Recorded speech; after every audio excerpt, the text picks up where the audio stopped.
Hello student, स्वागत है आप सभी का आपके अपने चैनल में। जैसा कि आप लोगों को पता है, हम आपका बैक टू बैक पेपर्स आपके लिए कंप्लीट करवा रहे हैं। तो आज इसमें हम लेकर के आए हैं आपके लिए बीए फर्स्ट ईयर का आपका इतिहास का 2022 का क्वेश्चन पेपर, और इसको आज हम सॉल्व करने वाले हैं। देखने वाले हैं कि इसमें कैसे कैसे क्वेश्चंस आपसे पूछे गए हैं। तो इसमें आप जैसा कि देख पा रहे होंगे, तो ये आपका बीए फर्स्ट ईयर के एग्जामिनेशन जो हिस्ट्री का हुआ है उसके बारे में बात करना है। और इसमें आपसे प्राचीन और पूर्व मध्यकालीन भारत यानी कि प्रारंभ से लेकर के 1206 ईस्वी तक के बारे में पूछा गया है। तो अगर आप अभी चैनल पे जुड़े हुए हैं तो आपको चैनल पे जाकर के विजिट करना है। अगर आपको वीडियो पसंद आए तो लाइक जरूर कर दीजिएगा। पहली बार चैनल पे आए हैं, विजिट करिए, आपके लिए बहुत वैल्यूएबल ये आपके लिए होने वाला है। ओके मेरे दोस्त, तो चलिए स्टार्ट करते हैं। देखते हैं, ये आपके सामने पेपर कोड रहा 5018। हिस्ट्री का आपका पेपर है। टाइम दिया गया है आपको 3 आवर्स का, एंड मैक्सिमम मार्क्स हैं आपका 75। इसमें आप देखो, सबसे पहले मैं हमेशा कहता हूं कि आपको जब भी क्वेश्चन पेपर चेक करना है तो आपको क्या करना है, क्वेश्चन पेपर में जो नोट्स दिया हुआ है वो नोट्स जरूर पढ़ने हैं। जैसे कि आप यहां पर देख सकते हैं कि नोट्स दिया हुआ है कि अटेम्प्ट 5 क्वेश्चन इन ऑल, यानी कि टोटल 5 क्वेश्चंस आपको क्या करना है, अटेम्प्ट करना है। अब इन 5 क्वेश्चन में से क्वेश्चन नंबर 1 क्या कह रहा है, it's compulsory. Question number 1 compulsory है। एंड इसके बाद जो आपको सेकंड नोट दिया हुआ है कि answer 2 question from section A and section B, यानी कि सेक्शन ए से आपको 2 क्वेश्चन का आंसर देना है एंड सेक्शन बी से जो है 2 क्वेश्चन का आंसर देना है। यानी कि टोटल 4 क्वेश्चन यहां से और 1 क्वेश्चन कंपलसरी आपके लिए, 5 क्वेश्चन आपको करना है। और all question carry equal marks, यानी कि अगर 5 क्वेश्चन करना है 75 नंबर का है तो 15-15 नंबर एक एक क्वेश्चन क्या कर रहे हैं, कैरी कर रहे हैं। ओके, और बढ़ते हैं आगे। आगे आपसे कह रहा है ये कि जो है यही चीज आपको यहां पर हिंदी में भी दर्शाया गया है।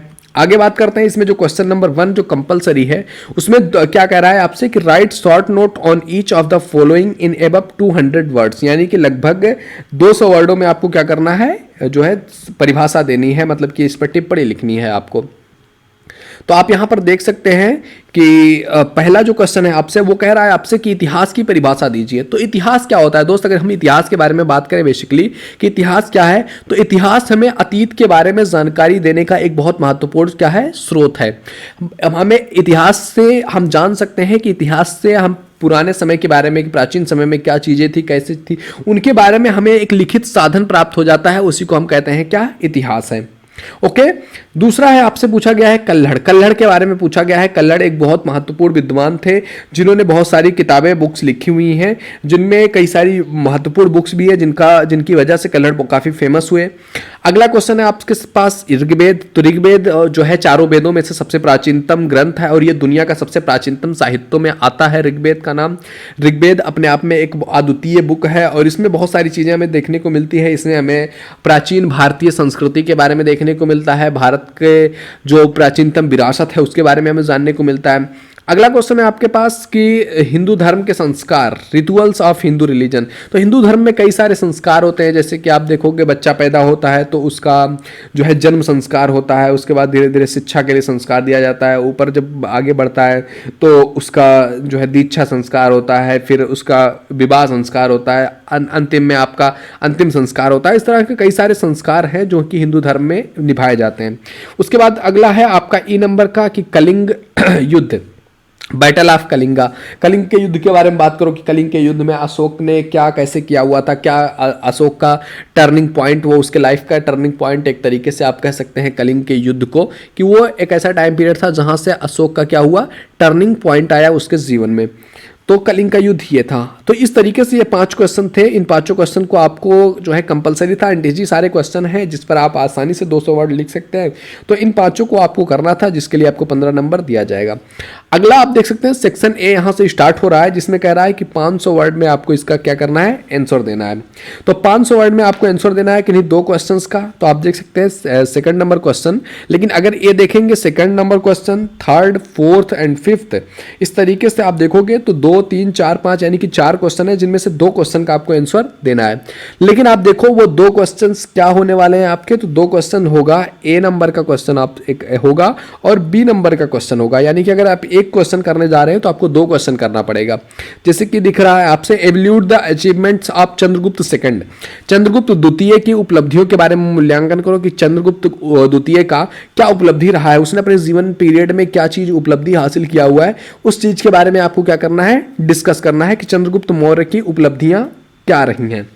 आगे बात करना है दूसरा क्वेश्चन आपसे कि सिंधु घाटी सभ्यता के पतन के क्या कारण थे। What were the reasons for the decline of the Indus valley civilisation, कि वो कौन से कारण ऐसे पड़े जिस वजह से सिंधु घाटी सभ्यता जो अपने टाइम पीरियड पर एक चरम सीमा पर चल रही थी, एक ऐसी सभ्यता जिसमें आप अगर आज से कंपेयर करोगे तो आज की का जो हमारा डेवलपमेंट है ना, उस टाइम पीरियड पर डेवलपमेंट आपको देखने को मिलता था। अगर नगर के बारे में बात किया जाए, शहरों के बारे में बात किया जाए, सड़कों के बारे में बात किया जाए, नालियों के बारे में बात किया जाए, मकान के बारे में बात किया जाए, पक्के मकान बने हुए थे, पक्की नालियां, अंडरग्राउंडेड नालियां बनी हुई थी उस टाइम पीरियड पर, मकानों में विंडोज बड़े बड़े लगे हुए थे, पक्के ईंटों के मकान बन रहे थे। यानी कि इस तरीके से अगर हम बात करें तो काफ़ी महत्वपूर्ण जो है उस टाइम पीरियड पर विकास हो चुका था। लेकिन इसके पतन के पीछे कारण क्या रहा, क्या रीजन रहा कि इतने ज़्यादा फलने फूलने के बाद ये सभ्यता एक पतन पर पहुंची। ओके, तो सेकंड नंबर क्वेश्चन ये है। थर्ड नंबर क्वेश्चन है आपसे कि write an essay on conditions of women in Rigvedic society.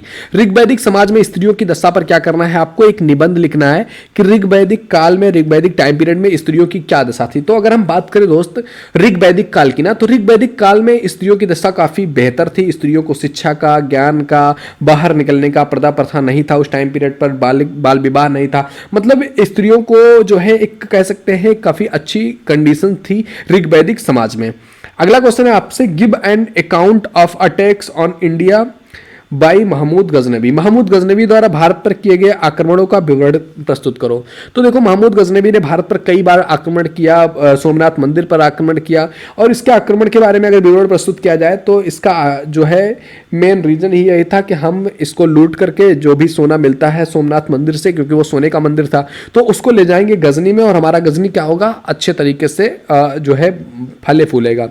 अगला क्वेश्चन देख सकते हैं, फोर्थ नंबर का क्वेश्चन इसमें ए कह रहा है आपसे कि discuss the main principle of Buddhism. Buddhism जो बौद्ध धर्म है उसके कुछ मूल सिद्धांत हैं, उसके कुछ अपने सिद्धांत हैं, उसको आपको क्या करना है, डिस्कस करना है कि बुद्ध के मूल सिद्धांत कौन से हैं। ओके, एंड बी ऑप्शन है आपका राइट एन एस्से ऑन अर्थशास्त्र ऑफ कौटिल्य। कौटिल्य ने एक बुक लिखा हुआ था अर्थशास्त्र नाम कर का, जिसमें अर्थशास्त्र के बारे में बात नहीं किया गया। यानी कि अगर आप अर्थशास्त्र इकोनॉमी से समझ रहे हो ना, तो उसमें इकोनॉमी के बारे में बात नहीं किया गया। यानी कि अगर इसको कहा जाए तो विद्वान कहते हैं ये जो अर्थशास्त्र है ना, इसमें बेसिकली पॉलिटिक्स के बारे में बात किया गया है। तो ये अपने आप में क्या है, एक पॉलिटिकल बुक इसको हम कह सकते हैं कि ये एक क्या है, पॉलिटिकल बुक है, जिसमें एक राजा को कैसा होना चाहिए, एक राज्य को कैसा होना चाहिए, उसके बारे में डिस्कशन किया गया है। इसके बाद बात करते हैं फिफ्थ नंबर क्वेश्चन का। फिफ्थ का ए कह रहा है आपसे describe the factors for the deadline of Maurya empire. जो मौर्य साम्राज्य था काफी फला फूला साम्राज्य रहा भारत में, उसने कई सारे महान अचीवमेंट्स है, जनता काफी खुश थी उसके राज्य में, लेकिन इसके पतन के पीछे कौन से कारण है उसके बारे में विवेचना करना है कि मौर्य साम्राज्य जो इतना सफल साम्राज्य रहा उसके पतन के पीछे कौन सा कारण है, इसके बारे में आपको क्या करना है, डिस्कस करना है। अब आगे बात करते हैं, अगला क्वेश्चन देख सकते हैं आपका बी नंबर का क्वेश्चन कह रहा है आपसे discuss the consequences of the जो है क्या कह रहा है आपसे ट्रिपेटाइल स्ट्रगल फॉर द जो है सुप्रीमेसी ऑफ कन्नौज। कन्नौज पर आधिपत्य के लिए जो त्रिपक्षीय संघर्ष हुआ उसके परिणामों की विवेचना कीजिए कि कैसे जो संघर्ष हुआ था कि कन्नौज का हम जो है आधिपत्य कर ले, दूसरी तरफ से हम कन्नौज को आधिपत्य कर ले, तीसरी तरफ से हम कन्नौज को आधिपत्य कर ले, इस तरीके से एक त्रिपक्षीय संघर्ष हुआ था। उसके परिणाम क्या निकले हुए थे कि कन्नौज को जो आधिपत्य करने के लिए सिद्ध किया गया था उसका परिणाम क्या निकला था, उसके बारे में आपको डिस्कस करना है। तो इस तरीके से आप देख सकते हैं fifth, fourth and fifth, fourth, third और सेकंड, तो इन चारों में से जो भी आपको लग रहा है कि दो क्वेश्चन जिस पर मेरी अच्छी तरीके से पकड़ है तो आप उन क्वेश्चंस के साथ जा सकते हैं। ओके मेरे दोस्त, तो आइए आगे बढ़ते हैं। अगला क्वेश्चन आपके साथ है सेक्शन बी, जिसमें आपको 1000 वर्ड में आंसर देने हैं। दो क्वेश्चन इस पे भी करना है, आप देख सकते हैं 6, 7, 8, 9 चार क्वेश्चन आपको दिख रहा है। इन चार में से किन्हीं दो क्वेश्चंस के बारे में आपको क्या करना है, डिस्कस करना है। अब आप देख सकते हैं यहां पर 6 नंबर का क्वेश्चन जो कह रहा है आपसे कि describe the religious life of Aryan during the later Vedic age. Later Vedic age में जो उत्तर वैदिक आर्य था, तो उत्तर वैदिक आर्यों के धार्मिक जीवन का वर्णन करो कि उत्तर वैदिक जो आर्य थे उनका धार्मिक जीवन कैसा था, वो किस धर्म को मानते थे, किस रिलीजन से वो रिलेट करते थे, इस चीज के बारे में आपसे बात करनी है। अगला क्वेश्चन है 7th नंबर का कि इसमें बात करना है evaluate Harshavardhan as a ruler. एक रूलर के रूप में, एक शासक के रूप में हर्षवर्धन का मूल्यांकन करो कि हर्षवर्धन कैसा एक राजा था, देखो हर्षवर्धन के बारे में बहुत सारे क्वेश्चन पूछे गए, आप सेकंड ईयर का एंशिएंट हिस्ट्री उठा करके देख लोगे, थर्ड ईयर का एंशिएंट हिस्ट्री उठा करके देख लो। हर्षवर्धन बहुत महत्वपूर्ण राजा रहा है और उसके योग्यताओं का उसके मूल्यांकन करना बहुत इंपॉर्टेंट है। एंड इन टॉपिक्स पर ऑलरेडी मेरी वीडियोस हैं, आप चैनल पे विजिट करके देख सकते हैं। अगला क्वेश्चन है आपसे throw light on the basic features of Vedic culture. Vedic culture के, वैदिक संस्कृति की जो बेसिक फीचर्स हैं, मूलभूत विशेषताएं हैं, उन पर प्रकाश डालो कि वैदिक कल्चर की मूलभूत विशेषताएं क्या रही हैं। एंड अगला क्वेश्चन है आपसे कि discuss Ashoka's dhamma and his public welfare works as a ruler. एक शासक के रूप में अशोक का जो धम्म उसने लाया हुआ था और उसके जन कल्याणकारी कार्यों के बारे में बात करो। देखो जब कलिंग का युद्ध हुआ तो उसमें अकबर ने वो सारा खून खराबा देखते हुए जो है उसने मूड उसका चेंज हो गया कि किस तरीके से जो है ये सारी चीजें मुझे नहीं करनी है, और उसने इसके बाद बौद्ध धर्म धारण किया और उसने धम्म चलाया और उसने बहुत सारे जन कल्याणकारी काम किए। उन कार्यों के बारे में आपको क्या करना है, डिस्कस करना है। तो इस तरीके से इन चारों में से दो क्वेश्चन जिन पर आपको लगता है कि आपका अच्छा पकड़ है, आप उस क्वेश्चन के साथ जा सकते हैं। ओके मेरे दोस्त, तो ये था आपका क्वेश्चन पेपर। आई होप तुम्हें अच्छे तरीके से समझ में आया होगा।